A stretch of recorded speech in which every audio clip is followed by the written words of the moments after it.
I'm following up with the Christopher James and Marcus Ray September 9th to 11th planned events, and I'll start by saying that a friend of mine who passed along my previous video to Christopher James said that the 9th to 11th is supposed to be a congregation of people discussing ideas, and that apparently they're not going to the RCMP training depot in Regina, Saskatchewan. However, things within the freedom movement seem to change by the day and sometimes really just change by the minute.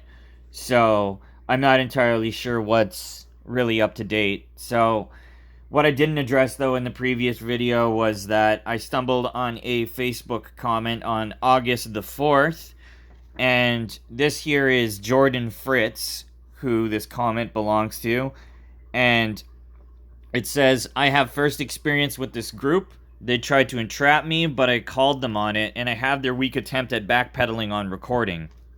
If anyone wants to hear it, I can send it to you on Messenger. It is a conversation between myself and Clayton Fast, who is Marxist security on the road. He originally told me that they were trying to start a civil war, and that they were trying to get the government to take the first shot. Once violence started, that Port-Levere would be supplying guns and bombs. The idea was to eventually bring in martial law as well as the UN to fight them. After leaving that conversation, I was followed in my car. I tried my best to get Clayton to repeat what he had told me on voice recorder, but I could only get him to admit he recorded our conversation. When I asked him to replay the recording to prove my claims to be false, he refused. Do not trust these people. If anyone cares to hear the recording, I will gladly send it through Messenger.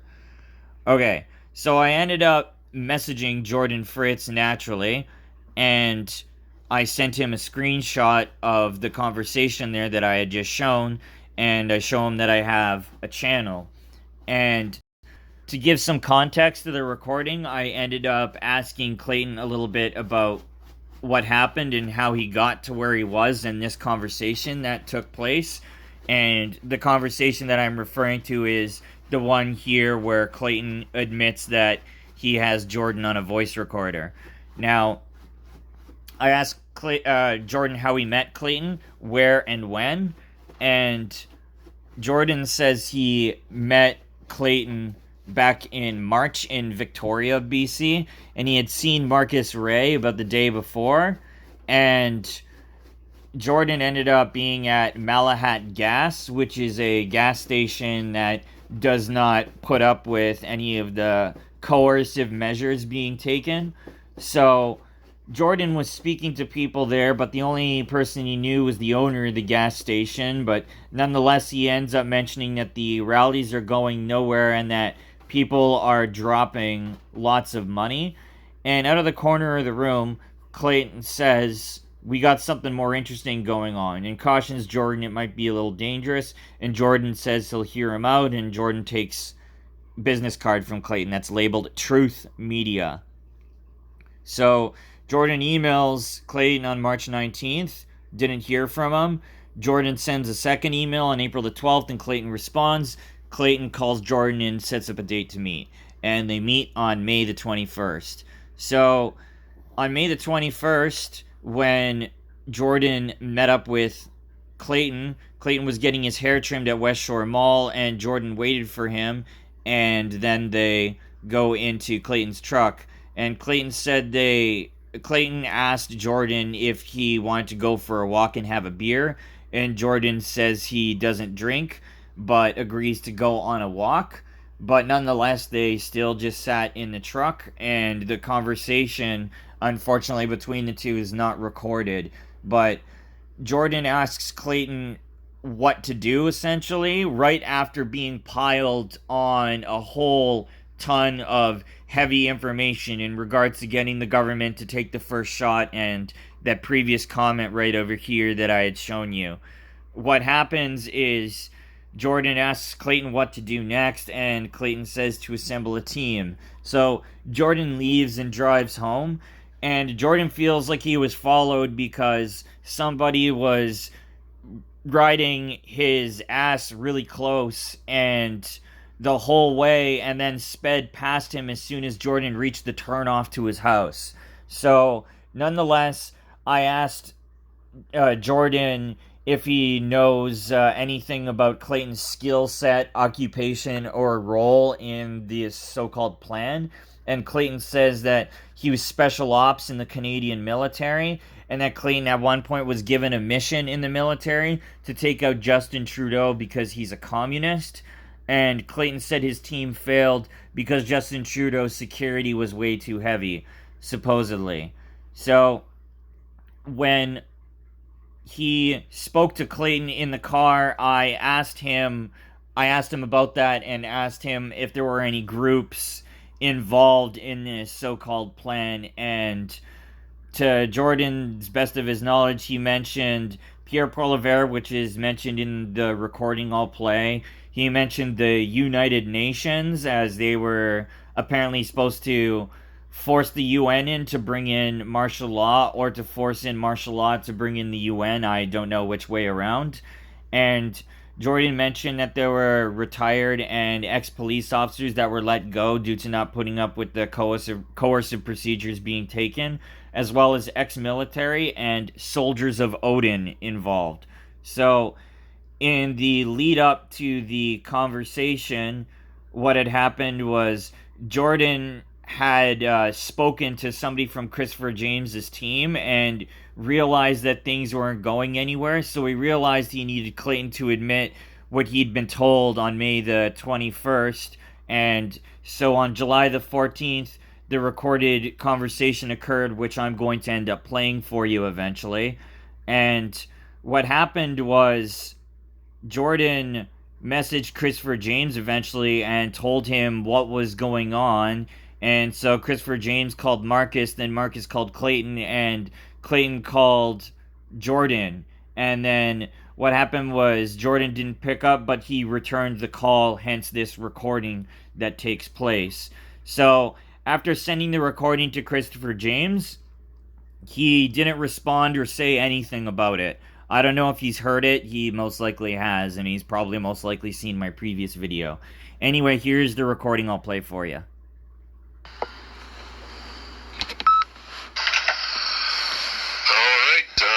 Jordan here. I'm about to call Clayton fast. He called me this today. So today is,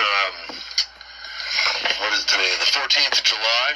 I sent a message to Christopher James, just letting him know what Clayton Fast had told me, and now he passed that message on to Marcus Ray. Now Marcus Ray, I believe, is talking to Clayton Fast. So Clayton Fast called me this afternoon, but I'm calling him back now because I was at work. Let's see how this goes.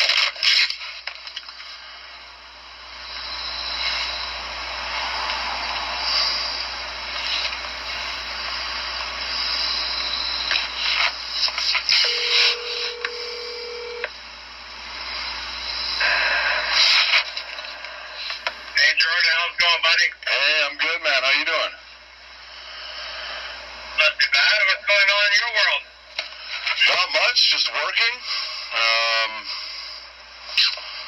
Yeah, that's about it. Last time I talked to you, I was, you guys were up in Nanaimo, and I'd just gotten back there. I was, like, delusional. I was so tired, I couldn't come out and see you. I remember, yeah. You were tired. Yeah. Yeah, what's going on with you? Not a whole heck of a lot, honestly. No? No, I've been working a lot. Yeah. Trying to figure out my next day today, kind of adventures, which is a lot. Yeah. Are you going back on tour with Marcus here soon, or? I will be, yeah. Yeah. Okay. Cool. Hey, so Jordan, I wanted to talk to you about something here because I got a call from Marcus today. Yeah.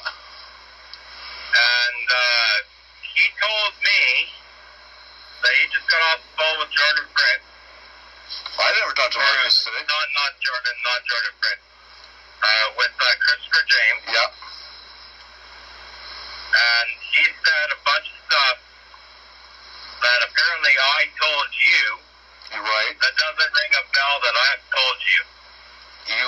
What do you mean? You 100% told me that.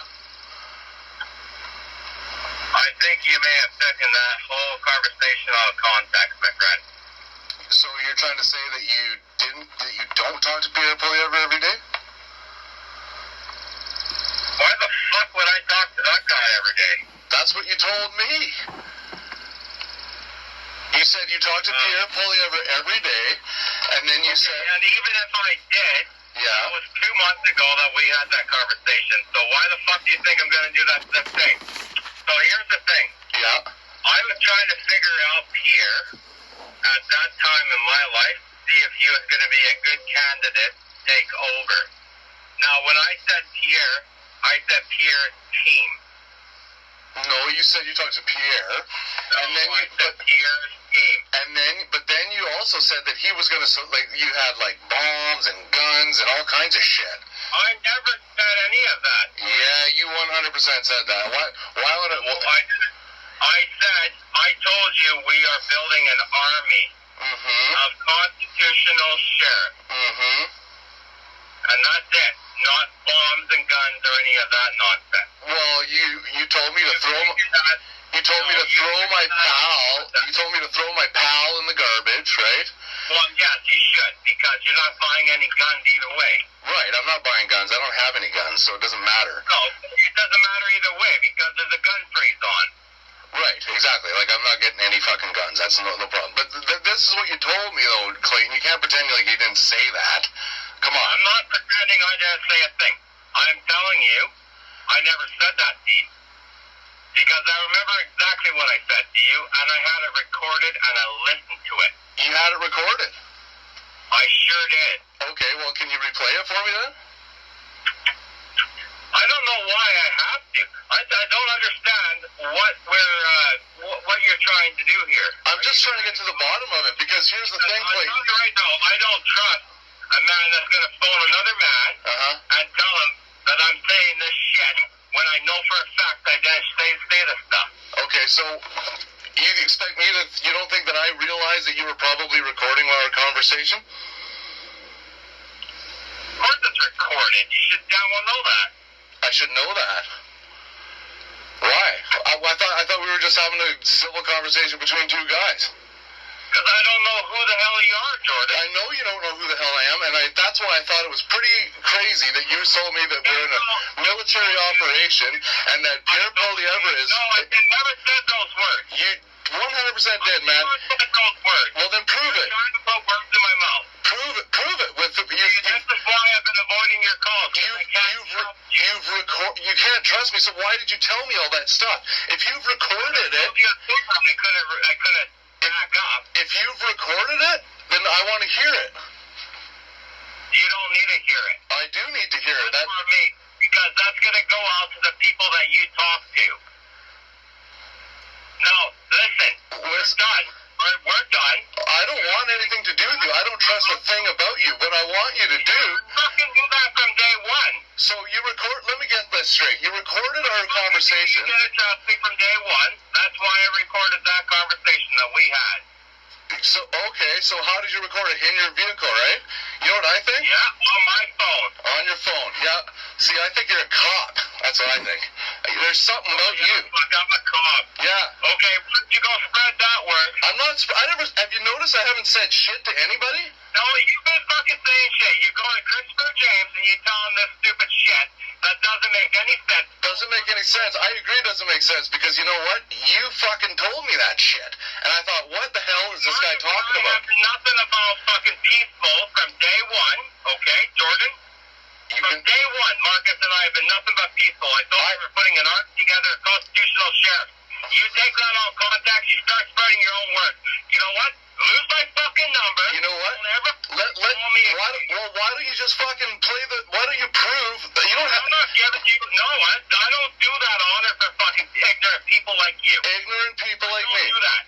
Okay, listen. Yeah, you're an ignorant people because you think I'm a cop. Well, you're something. You're something. You're recording the conversation that we had, correct? Yeah, because I don't fucking trust you. Why wouldn't you trust me? You trusted me enough to meet me. Anyways, you trust me enough to meet me. You trust me enough to meet me. You meet me there, and then you lay all this shit on me, and you tell me you don't trust me. I didn't lay anything on you. You totally laid a whole bunch of shit on me. Have you ever heard of a Mr. Big operation? Because you're a lippy little fuck. Oh yeah. I'm telling you something. Now listen up. I never said fucking one thing like that. I listen to it. I'll never share that information. Of course you won't, because you know the truth is on it. Fuck off. Lose my number. All right. That went pretty much exactly how I figured. Now I wish I would have recorded that conversation. Anyways, that's it for now. We'll see how that goes.